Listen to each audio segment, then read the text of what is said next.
Yo, what's going on YouTube? Masif here from Click, and today we're back on GT7 on the PS5. We do have a new set of daily races which get released on a weekly basis, so I don't know why they're not called weekly races, but it is what it is. We are in Daily Race B today on Circuit de Spa, and we are in the Group 4 Huracan. I think they're tuned for high speed. Not sure exactly what horsepower and whatnot they're making for the cars, but we did take the Huracan as it seemed to be the most stable for me around this track in particular. So as you guys can see on the right hand side here, our fastest lap so far is a 2:34.250, which is pretty damn slow in comparison to the sort of top lap times. We're about 6 seconds off pace here, so just settling in, getting our first 2 laps in. This is I think an 8-lap stint or 9-lap stint, so I'm not sure. We'll find out as the video goes on, but just wanted to show you guys exactly what we're looking for braking, corner entry, corner exit, that sort of thing. Around this track, it's very much all about maintaining your speed and maintaining your throttle control, and making sure that you're pretty much always on throttle throughout all the corners. You want to have almost no dead space between being on the brakes and the throttle on this course. So as we went around, we're on lap 3 here. I think our fastest lap is, you can see, 2:34.2. Based on the numbers on the bottom there, we're almost about 0.9 seconds faster after going around that corner. Got brought it down to about 0.5 seconds. So just goes to show that how small of a mistake or such a small mistake like that can make a huge difference in terms of your lap time. Coming around these bends here in third gear, full throttle out, and trying to make up the time there, but it doesn't seem to be working our way for this lap. So this lap essentially was pretty much a write-off, but that being said, we are still faster overall by about 0.6, which is good. And really this whole session, I wanted to just focus on shaving down the milliseconds, on a corner-to-corner basis, getting used to the car, and just kind of locking in the driving line and the muscle memory. And then by the end of the session, you'll see sort of where our lap time ended up. So we are coming down to the end here, sort of last corners. Wasn't exactly sure for this track. Like, I haven't really watched anyone else's lap times to see, gear selection, because that makes pretty big of a difference here, especially on this track with these really long straights. So for this session, you'll sort of see as we go through the start line there at 2:33.2, you'll see that I kind of varied my driving depending on where we're at in terms of the course, what gear we're going to be in. Fast forwarding that lap there, we ended up knocking down another few tenths, so we're down to 2:32.9. But yeah, like I was saying, it was a bit of variation between my laps, so all the laps are not exactly consistent per se. Really was just testing the waters to see what gears work best. Should I hold 5th all the way down the long straight, or should I upshift in the 6th? So that really comes down to just learning the car, doing multiple laps back to back, and seeing sort of where you end up. So as you can see on this lap here, we decided to go in 6th gear, and based on the timer on the bottom there, doesn't seem to have been the right choice necessarily, because I think for the last lap we ended up staying in 5th all the way through. So I think the almost optimal way through that long straight, sort of at the beginning of the course there, is to upshift into 6th when you're way at the top of 5th gear, and sort of in and around, I think it was 220 kilometers an hour when I was upshifting into 6th, and I found that to be the most optimal for time. I will give you kind of a lap breakdown, so to say, like breaking points and whatnot, once we get to our fastest lap, which I think will be coming up just now. But just in general, this time trial, I guess is the way I'm treating it right now, is pretty fun. Spa is always a really good track. And like I said before, it's all about maintaining your speed, keeping your speed up, while also obviously maintaining control of the car and not going off course, which we'll see a couple times later on.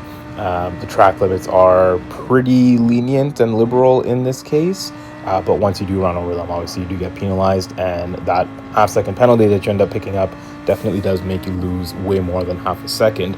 As you'll see as we come around this corner here, the penalty zone is actually up this sort of back straight. So as with Trial Mountain or Deep Forest Raceway, you're serving the penalty zone on a straightaway, which means it's not just a half-second penalty that you're going to get.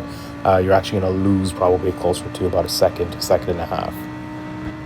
And just fast forwarding this bit here, go all the way to the end of the track, trying to figure out exactly what is the best line to take through these S's here, because depending on what line you take, you can either add or lose about a quarter of a second as you get your or make your way down to the finish line. So you can see there we set a 2:32.85, and then cutting ahead here at the end of that lap, also setting a slightly faster lap here, which was a 2:32.7. And I do believe, if I'm not mistaken, we are on our 7th lap, and this is the fastest lap. So going into the first corner, you're going to want to brake it around the 100 board, really cut that apex, and get on the throttle early as you can to swing that car around and just take as much speed as you possibly can down the straight. Coming up to the, I think it's Eau Rouge, I don't know my track corner names like that, but you're basically going through at full throttle. If you're taking the right line here, you should be able to bang it through at full throttle and carry the speed all the way down to the end of the straight. As you can see there, I upshifted from 5th to 6th at around 215 kilometers an hour, which I think was maybe not the most optimal gear shift timing, but it is what it is. We are still ahead, or I guess behind there at this point in time by about a 0.1 of a second. So braking into this corner, going to brake it around the 100 board as well, carrying the speed on throttle all the way through these S's. If you look at the right, just to the right of my gears, you can see that through that whole section, I was not off throttle at all, basically maintaining the throttle right the way through and making sure that you keep the car balanced, because if you come off throttle, you lose too much time or you can unsettle the car. Braking in here, really carrying the speed through again, like as you can see on the throttle there, almost not coming off the throttle, basically riding the throttle right the way through, keeping it even as low as 10% throttle. It's better than 0. Braking in at the 50 board on this corner here, really carrying the speed around the left, full throttle all the way through. Try not to ride the curb on the left hand side because it does lose you time, and taking the speed all the way up to right up to the 50 board, even slightly maybe past it would be the most ideal braking zone. And carrying the speed in through in 3rd gear. Again, taking a look at that throttle meter there or whatever it is, keeping the throttle on at about 10%, 20% as you're going through these corners, even through here, and then leaning into it so that we can, again, take as much speed as we can through onto the long straight. So we are about a 1/3 of a second ahead at this point in time for this lap. Looks like 3/100ths of a second. Sorry, I'm looking at my phone while trying to voice over here, and the number is very small. Carrying 5th gear all the way up to the top. I did shift, I think, into 6th just before the corner, and carrying the speed right the way through to the end of the straight here. I think my braking zone here was about 125, so between the 150 and the 100 marker. Overshooting the braking a tad bit here, but trying to keep it under control and maintain composure, and ended up having a really nice exit coming out in the last corner, which netted us a 2:32.328. Now, this is the fastest lap for the session. I didn't end up going any faster than this while I was on track, but it is a pretty solid lap time over here. And unfortunately, as you can see, running a little bit wide there on the first corner, and unfortunately suffering a 0.5 second penalty. So like I was saying earlier, as you get these penalties and we forward ahead here to the end of the straight, I believe, I guess maybe forwarding right the way to the penalty zone, you're not going to just serve a 0.5 second penalty. Over here as well, running a little bit wide.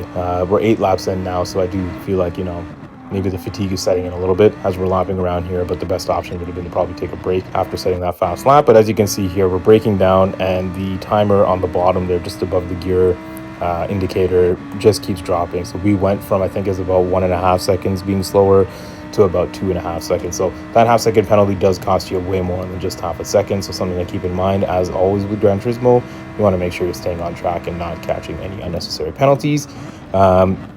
Again, breaking in here, trying to take a little bit more curb. Again, testing the waters here to see what the best line is. Even though my lap time here is a 2:32.328, there is definitely room to improve.